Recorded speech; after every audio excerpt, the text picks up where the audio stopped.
Hola devoradores, muy buenas, bienvenidos de nuevo a este canal de literatura y bienvenidos a la primera reseña de narrativa, en este caso libro leído por mí. Sí, este es el primer libro de este año, traído por los Reyes.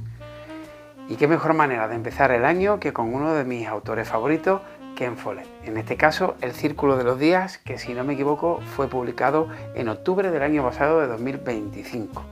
Yo siempre que publica Ken Follett a los Reyes le pido ese libro y procuro que sea la primera lectura del año o la última en todo caso, como me pasó en la publicación anterior, en La Armadura de la Luz, que lo leí a final de 2024 e hice la reseña a principios de 2025. Pues bien, en este 2026, ya en este caso la reseña la traigo el mes siguiente, en febrero, porque el libro me ha durado más o menos un mes. Yo siempre lo he dicho, cuando leo a Ken Follett me lo tomo con mucha tranquilidad y parsimonia, sobre todo porque sus libros son extensos. En esta ocasión, El Círculo de los Días puede que sea uno de los libros, entre comillas, bueno, no más corto, porque en realidad son 763 páginas o algo así, creo que es una media, ¿vale? Él siempre va entre las 1000 y como muy corto las 600 o algo así. Pues bueno, este anda por las 700 y pico. Como os digo, me lo he tomado con mucha tranquilidad. Para aquellos que seguís al autor y a los que no, bueno, los que sí ya sabéis de qué va El Círculo de los Días, los que no, vamos a meterlo en contexto y por eso estoy haciendo este vídeo. El Círculo de los Días nos habla sobre ese monumento tan característico y tan famoso que es Stonehenge, que como sabéis está en Inglaterra. Pero aquí nos trasladamos al momento en el que se va a hacer la construcción. Muchos, algunos que ya he visto por ahí que han leído el libro y lo han reseñado, dicen que esto es una copia de los Pilares de la Tierra. ¿Por qué? Porque todo pasa alrededor de la construcción, al igual que pasaba en Cambridge, alrededor de la catedral y aquí alrededor del monumento de Stonehenge. Yo creo que nada más lejos de la realidad. Sí, el monumento se va construyendo conforme va elaborándose la historia, pero si os digo la verdad, lo que es el monumento en sí de piedra, el que hoy en día conocemos, pues si os he dicho hace un momentito que eran 763 páginas, si no recuerdo mal, aquí no empiezan con la primera piedra hasta la página 500 y pico larga, ¿vale? Porque eso es una de las cosas que sí me ha fallado en este libro y comentaremos más adelante. Aquí lo que se desarrolla y lo que de verdad da fundamento a esta historia es los diferentes pueblos y secciones, bueno, no secciones, no sé exactamente cómo llamarlo, pero sí los diferentes gremios, vamos a llamarlo mejor así, que existen alrededor y que van a existir alrededor de este monumento de Stonehenge, que aquí Ken Follett nos especifica que esta historia arranca con el monumento hecho en madera y por ciertas cuestiones y ciertas cosas. ¿Qué pasa? Ese monumento se va a la mierda, entre que el tiempo no ayuda mucho. Allí en Inglaterra, pues imaginaos la humedad y todo lo que le cae a esa madera para que poco a poco se vaya pudriendo, pero que en cierto momento pasa ciertas cosas que harán que definitivamente se replanteen el tema de hacer el monumento en piedra. Lo que pasa que va a ser difícil por ciertas cosas que os voy a comentar. Vamos a hablar ahora mismo de los gremios. Por un lado están los mineros, que con ellos, digamos entre comillas, arranca esta historia con uno de ellos llamado Seth, que es hijo de un tal Koch y que sus hermanos son Kang y Olaf. Arranca esta historia con Seth y desde aquí tú ya digamos que te haces a la idea que este tal Seth va a ser el protagonista que teníamos en los Pilares de la Tierra. Pero nada más lejos de la realidad, como os digo, porque aquí esto es una historia coral en la que casi todos los personajes de los diferentes gremios van a ser muy importantes y van a ser piezas principales. Yo no diría que Seth es el protagonista, ni mucho menos. Yo creo que hay otra persona que lo es mucho más y de la que vamos a hablar ahora mismito.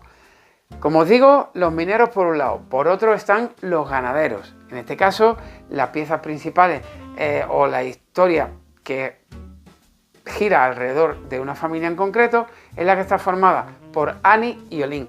Olin ya había muerto, Annie es viuda y tiene, si no me equivoco, 3 hijos. Una es Ning, otra es Joya y otro es Han. Bien, para mí, de estos 3 personajes, hay uno que es el principal y es para mí el protagonista de esta historia, que es Joya. Joya, que lo puedes leer incluso como Joía, ¿no? Que a mí me ha hecho mucha gracia por cierto cuplé de una agrupación carnavalesca en su época que decía aquello de que guapa está Joía, ¿no? Pues a mí siempre me viene eso a la cabeza. Perdonad este tono de humor en este concreto, porque es que me hace mucha gracia el nombre, digamos, leído en español, pero que va a ser un personaje importantísimo, ¿no? Cada uno de ellos se van a, digamos, juntar con otros. En el caso de Ning, que es la hermana de Joya, como digo, y de Han, se va a unir en matrimonio con Sef, el minero que os acabo de contar antes. Va a haber problemas entre ellos, sobre todo con el padre de Sef, que es un tío odioso a más no poder, ¿no? El caso es que en la relación de Sef y Ning, más adelante en el libro, formarán una familia con 3 niños. Todo será muy bonito, muy chulo, que lo veremos más adelante.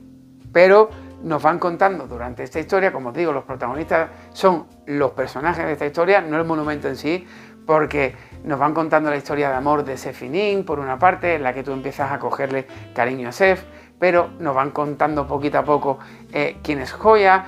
Joya es esa chica que no se siente ni muy acá ni muy allá. Evidentemente, a lo largo del libro va descubriendo que la chica es lesbiana y que ella tiene un interés diferente a de los demás. De hecho, llega a unirse a otro gremio que va a ser muy importante en esta historia, sobre todo para la formación del monumento, que son las sacerdotisas.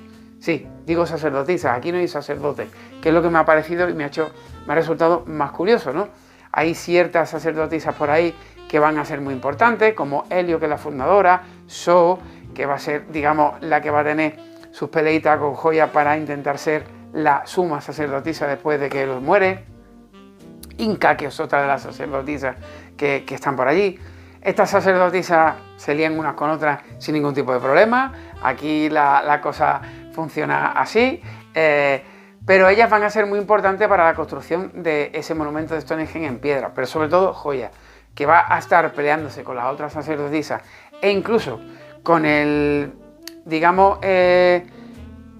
de sabios que se reúnen de un lado y de otro para dar pie y solicitud y permiso para hacer ese monumento, ya que, como os digo, en un principio os he dicho que Sef parece ser aquí ese constructor, esa persona inteligente a más no poder, que es muy desinhibido y muy manitas con todo tipo de cosas, y que llega a ser la uña y carne con su cuñada Joya para llegar a cabo ese sueño de construir ese monumento en piedra, ¿no? Por otra parte están los agricultores, y aquí es donde empieza el problema.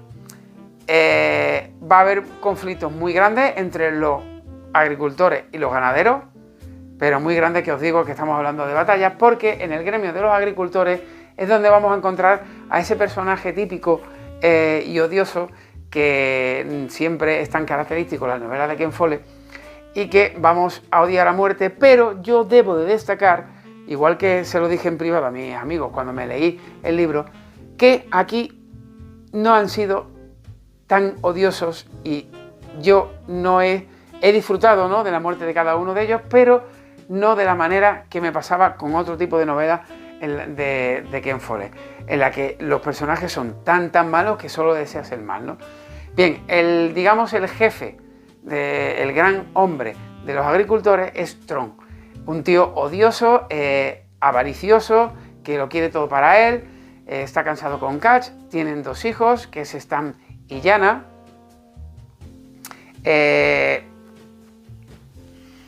Stan es el personaje que vamos a odiar, el primer malo que vamos a odiar, conducido todo por su padre Tron, por cosas que van a pasar con los ganaderos, sobre todo con Joya y lo que va a pasar con su familia.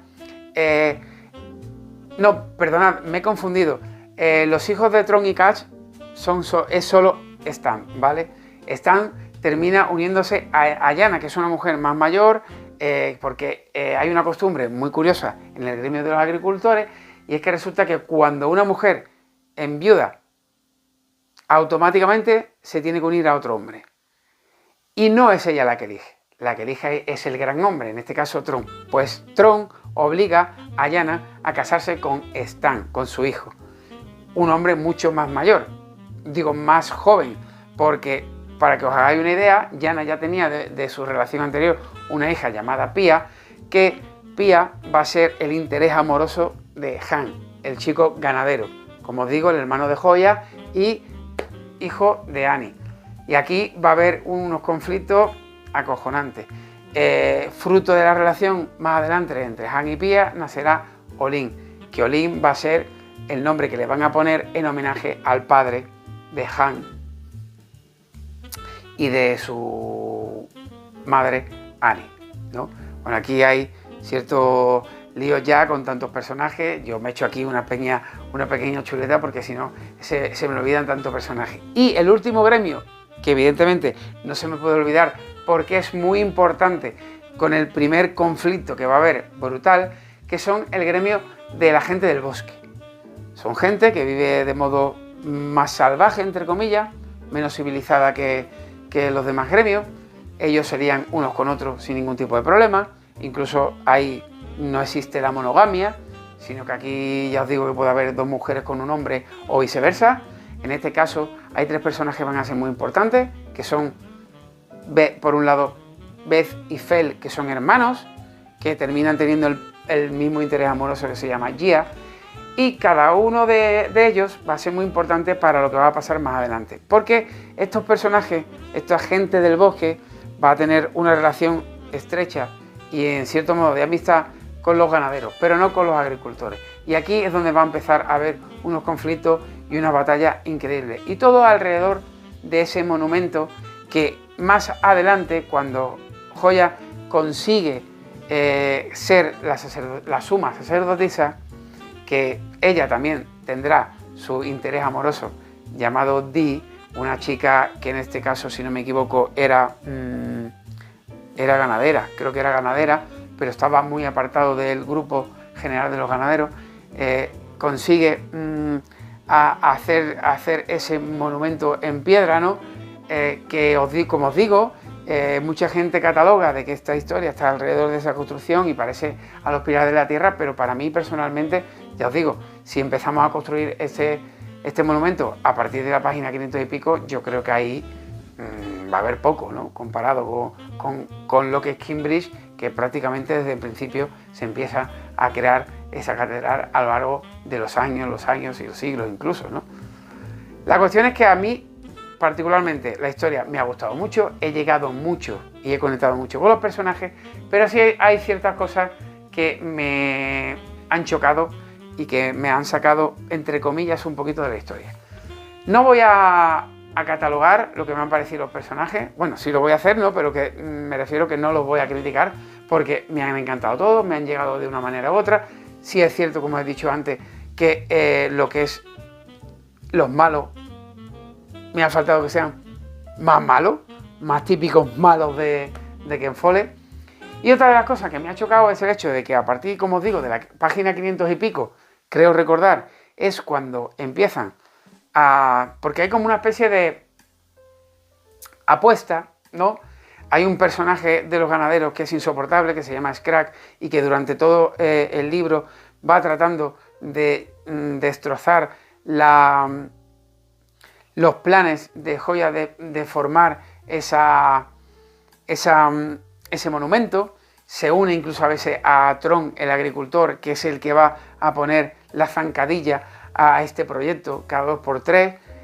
Es muy interesante cómo cuentan el hecho de cómo van a llevar esas piedras, porque estamos hablando de que la Gran Llanura, el lugar donde todo transcurre, es muy grande y está Por una parte están la minería, ¿no? Pero por otra parte están lo que, ¿cómo se llama ahora? Ahora no me va a salir. Donde están las piedras, que están muy lejos del lugar del origen de ese Stonehenge en madera, y el trasladar unas piedras de ese tamaño tan grande les parece una odisea. Pero Joya tiene fe y Seth le secunda y se pelean con todos y crean. Seth tiene un coco increíble y va creando ciertas formas de poder trasladar la piedra, que no lo voy a contar aquí porque mola mucho descubrirlo en el libro. Y es verdad que hay veces que a lo mejor puede ser un poco tedioso leerlo, pero a mí particularmente como amante de la historia me ha molado el hecho de descubrir cómo se hizo o intuir cómo cree Ken Follett a través de toda su documentación, que como siempre aquí es exquisita, de cómo se hace. La única pega que pongo, que el traslado de la primera piedra lo intentan hacer o se apuestan con los demás a que lo van a hacer en 4 días. No consiguen hacerlo en 4, lo consiguen hacer en 5, por ciertas zancadillas que os digo que le ponen al grupo de personas que trasladan la piedra. El traslado de la primera piedra es una puñetera odisea. Lo pasan fatal, les cuesta una barbaridad. Entonces, el hecho de que la primera piedra tarden 4 días en traerla, sí, es cierto que tú ya tienes la experiencia de cómo has hecho eso y lo puedes mejorar. Pues la siguiente apuesta es que van a trasladar, si no me equivoco, creo que 10 piedras en 9 días. Aquí creo que Ken Follett ha pinchado en hueso. Yo creo que ahí se ha pasado. A mí no me cuadra que sí, ya acabo de decir de que de la experiencia de la primera ya pueden inventar más cosas o pueden montárselo de otra manera para trasladarlas, porque claro, una cosa es trasladar las piedras hasta allí y después en aquella época imaginar lo que se tienen que inventar para montar, sobre todo, ya no solo levantar 2 piedras, sino levantarlas y ponerle el techo que, como sabéis, se conoce de Stonehenge. Hacer eso es una odisea, ¿vale? Pero eso es una vez que ya tiene las piedras y que lo cuenta en el libro. Pero me parece que se acelera demasiado rápido en este final del libro ese traslado de piedras. No quiero decir con esto que hayan ido una detrás de otra corriendo, porque sí es cierto que hay un salto de 10 o 12 años en lo que en el transcurso de esos años se van trasladando el resto de las piedras y se va formando la construcción. Pero trasladar 10 piedras en 9 días me parece una locura cuando necesitas a muchísima gente y eso es súper agotado. Vamos, yo cuando mueve la primera piedra yo estaba ya cansado de nada más que leyéndolo, de lo que cuesta, ¿no? Pero ya os digo, ¿es una licencia que se toma Ken Follett? ¿O esto pasó de verdad con la documentación suya? No lo sé. A mí ahí me ha chocado mucho esa última parte. Por lo demás, me ha encantado cómo han terminado todos los personajes, cómo termina todo, el cierre, está todo muy chulo. Pero como digo, me ha faltado que los malos hubieran sido más malos. En términos generales, yo la historia la recomiendo. Mola, está muy entretenida. Ya os digo, a pesar de que ya sabéis que yo me tomo mi tiempo y me leo el libro en un mes, sí, pero yo la he disfrutado como nadie. Leyéndome unas 20 o 30 páginas al día, la he saboreado y la he disfrutado, ya que tengo otras lecturas entre medio con los cómics, pero ya os digo, a mí me ha encantado y yo os la recomiendo. Si sois muy de Ken Follett, esta historia os va a gustar. Si no, a lo mejor os chocará un poco. Pero sí, yo quiero destacar para cerrar el vídeo que sí, Ken Follett ha querido hacer algo parecido a los pilares. A lo mejor os lo puedo aceptar en cierto modo, pero no gira todo alrededor de Stonehenge. Aquí se cuenta mucho más lo que son los gremios y cómo se vivía en aquella época, que me ha parecido muy interesante. Poco más. Si os ha gustado el libro, dejad vuestro comentario por aquí. Si no lo habéis leído y os ha gustado esta reseña, podéis dejar vuestro like también y contarme que esta reseña os ha picado la curiosidad de leerlo. poco más, suscripción, todas esas cosas. Espero veros en próximos vídeos y muchísimas gracias a todos los que apoyáis este canal. Y recordar que no hace falta ser rico para viajar. Aquí tenéis el caso. Yo he estado en Stonehenge.